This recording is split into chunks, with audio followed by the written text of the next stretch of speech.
Look at me. See how immeasurably I am raised above all that you have already made of yourself up to now. Someday you will be able to unite with my form, but I myself cannot find perfect blessedness as long as there are others who are still unfortunate. Until now you have worked only to free yourself, but now that you are free, you can help free all your fellow beings in the sense world. As a single liberated individual, you could enter the realm of the supersensible today, but then you would have to look down upon those who are not yet free. You would misuse the powers you were able to develop only in consort with them. What you have already achieved entitles you to dwell in the lower regions of the supersensible world. But I will stand at the doorway to the higher regions. I will deny you entry as long as you still have powers that you have not put to use in the sense world. If you do not use your own powers, others will come who will put them to use. The purified world will develop over and beyond you. You will be excluded from it. If this is your choice, then yours is the black path. But those from whom you separate yourself tread the white path.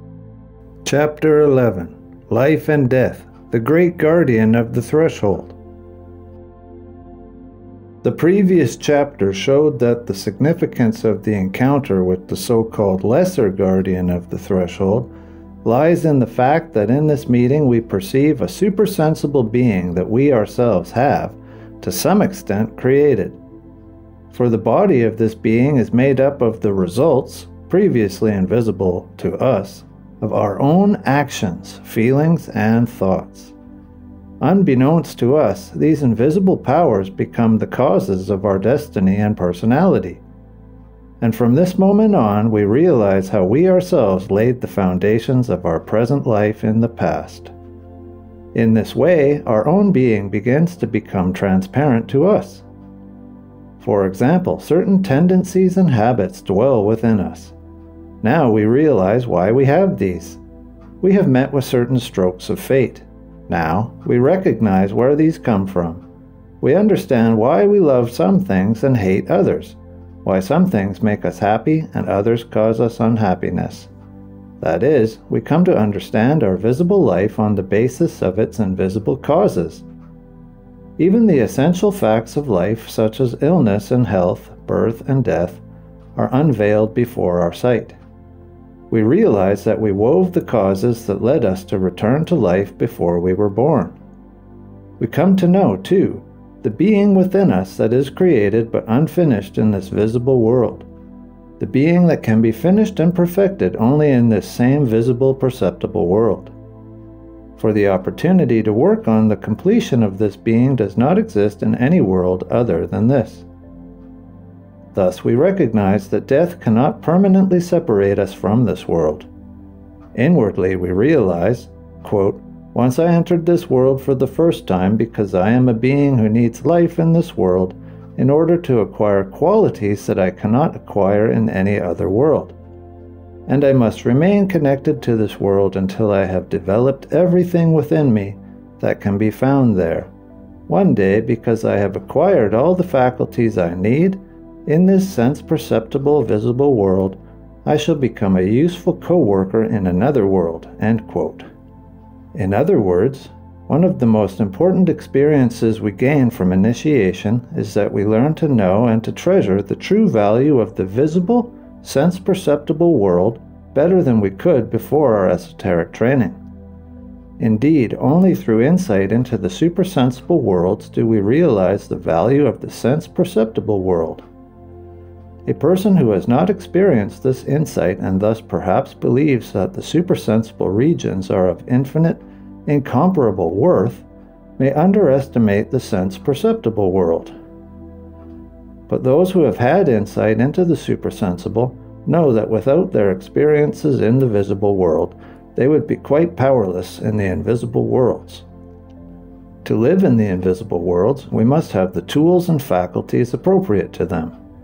We can develop these only in the visible world. For example, if we are to become aware of the invisible worlds, we must learn to, quote, see, unquote, spiritually. This power of spiritual vision in a, quote, higher, unquote, world develops only gradually by means of experience in the, quote, lower, unquote, world. A person can just as little be born with spiritual eyes in a spiritual world if he or she has not previously developed these eyes in the sensible world. as a child could be born with physical eyes if these had not been developed in the mother's body. We can now understand why the quote threshold, unquote, to the supersensible world is protected by a guardian. For under no circumstances could we be allowed a true insight into these realms if we had not first developed the necessary faculties. And this is the reason why, if we have not yet developed the ability to work in other worlds, a veil is drawn across our experiences when we die and enter these realms. That is, we may not behold the supersensible worlds until we are ready and mature enough to do so. When we enter the supersensible worlds, life takes on a completely new meaning for us. We see that the sensible world is the fertile soil, the living medium or substratum of a higher world. Indeed, in a certain sense, this quote higher unquote world seems incomplete without the quote lower unquote one. Two vistas then open up before us, one into the past, the other into the future. We see into a past in which this physical, sensible world did not yet exist. The prejudice that the supersensible spiritual world developed out of the sensible material world lies far behind us now. We know that the supersensible world came first and that the sensible physical world developed out of it. We see that before we entered the physical world for the first time, we ourselves belonged to a supersensible world, and that this supersensible world too had to pass through life in the sensible world in order to develop further. Its further evolution was impossible unless it passed through the physical realm. Indeed, only if certain beings evolved with the appropriate faculties in the physical realm could the supersensible realm advance in its evolution. We are those beings. Human beings, as we are today, arise at a level of spiritual existence that is incomplete, imperfect. Within this level, we are in the process of being led to a stage of completion that will enable us to continue our work in the higher world. At this point, our vision turns toward the future, revealing a higher level of the supersensible world. Here we find fruits first formed in the sense-perceptible physical world. The sense world we know today will have been overcome by then, but its results will have been incorporated into a higher world. We can now begin to understand the meaning of illness and death in the physical world. Death, after all, merely expresses the fact that the supersensible world had previously reached a point beyond which it could not advance by its own efforts. Universal death would have overtaken it if it had not received a new life impulse. This new life has become a struggle against universal death. Out of the ruins of a withering, inwardly solidifying world, the buds of a new world blossomed. That is why our world contains both death and life, and why things are gradually intermingling. The dying parts of the old world still cling to the seeds of the new life developing out of them. We can see this most clearly expressed in ourselves. The sheath we bear has been preserved from the old world, but the seed of the being that will live in the future is already growing within it. Hence, as human beings, we have a double nature, mortal and immortal. Our mortal being is in its final stages, our immortal being is only beginning. But only within the twofold world, mortal and immortal, whose expression is the sense-perceptible physical world, can we acquire the faculties that will lead the world to immortality. Our task is to harvest from the mortal world fruits for the immortal. When we contemplate our being, which we ourselves have built up in the past, we must say to ourselves, quote, "We bear within ourselves the elements of a dying world. These elements work within us. Yet gradually, with the help of the new immortal elements awaking within us, we are able to break their power." End quote. In this way, our path takes us from death to life. Indeed, if we were conscious in the hour of our death, we would realize, quote, "The dying world was our teacher. The fact that we die is a result of all the past with which we are interwoven. But the field of mortality has prepared seeds of immortality for us. We carry these with us into another world. If everything depended only on the past, we would never have been born. The past, its life, ends with birth. Life in the sensible world is wrested from universal death by the new seed of life. The time between birth and death is simply an expression of how much the new life can wring from the dying past. and illness is but the consequence of the part of this past that is dying." End quote. Here we find an answer to the question, quote, "Why must we work our way only gradually from error and imperfection to truth and goodness?" End quote. Our actions, feelings, and thoughts begin under the rulership of what passes and dies away. Out of what passes away, our perceptible physical organs evolve and are fashioned. As a result, these organs and all that stimulates them are doomed to perish and die away. We will not therefore find anything immortal in our instincts, drives, and passions, nor in the organs belonging to them.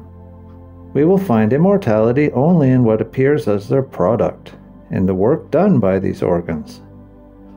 Only when we have drawn out of this perishable world all that there is to be drawn out of it, will we be able to cast aside the foundation we have outgrown, which manifests itself in the physical, sensible world. Thus, the first guardian of the threshold replicates our dual nature as human beings, consisting of mixed mortal and immortal elements. And thereby this guardian clearly reveals to us what still needs to be done to attain the sublime light form capable of dwelling again in the world of pure spirit. The first guardian makes graphically clear how entangled we are with the physical, sensible world. This entanglement is expressed, first of all, by the presence of instincts, drives, passions, egotistic desires, and all forms of self-interest. It manifests, too, in our belonging to a race, a nation, and so forth. People and races are, after all, merely different developmental stages in our evolution towards a pure humanity.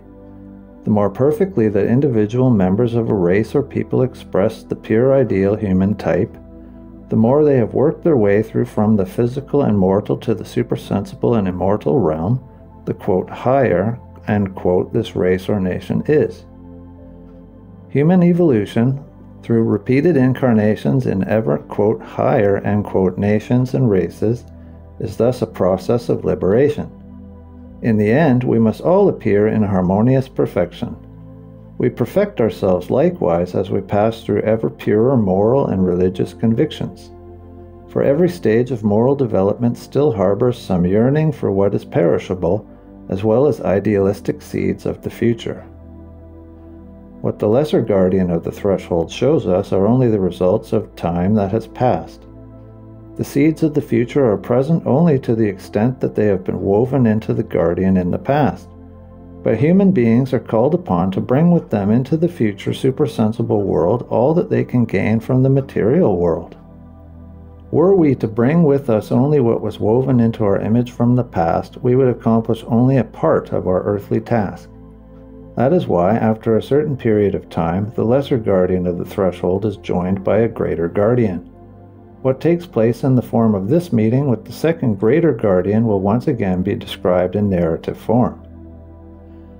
After we have recognized in the lesser guardian those things from which we need to free ourselves, a magnificent form of light comes to meet us on the path. The beauty of this form is difficult to describe in ordinary language. The meeting takes place when our physical organs of thinking, feeling, and willing have so separated from each other, and even from the physical body, that they themselves no longer regulate their mutual interaction. Instead, higher consciousness, now detached completely from physical conditions, regulates their relations. As a result, our organs of thinking, feeling, and willing have become instruments under the control of the soul, which exercises its rulership from the supersensible realms. The soul, freed in this way from all sensory bonds, now encounters the second guardian of the threshold, who speaks somewhat as follows. You have freed yourself from the world of the senses. You have earned the right of citizenship in the supersensible world. From now on, you may work from there. For yourself, you no longer need your physical bodily nature in its present form. If all you wanted was to acquire the capacity to dwell in the supersensible world, you would never need to return to the world of the senses. Look at me. See how immeasurably I am raised above all that you have already made of yourself up to now. You have reached your present stage of completion by means of faculties that you were able to develop in the sense world while you were still dependent upon it. Now you are entering a time when the powers you liberated must continue to work upon this sense world. Until now, you have worked only to free yourself, but now that you are free, you can help free all your fellow beings in the sense world. Up to now, you have striven as an individual. Now you must join yourself to the whole, so that you may bring with you into the supersensible realm not only yourself, but also all else that exists in the sensible world. Someday you will be able to unite with my form, but I myself cannot find perfect blessedness as long as there are others who are still unfortunate. As a single liberated individual, you could enter the realm of the supersensible today, but then you would have to look down upon those sentient beings who are not yet freed. You would have separated your destiny from theirs. But you are linked together with all sentient beings. All of you had to descend into the world of the senses to draw from it the powers required for a higher world. Were you to separate yourself from your fellow beings, you would misuse the powers you were able to develop only in consort with them.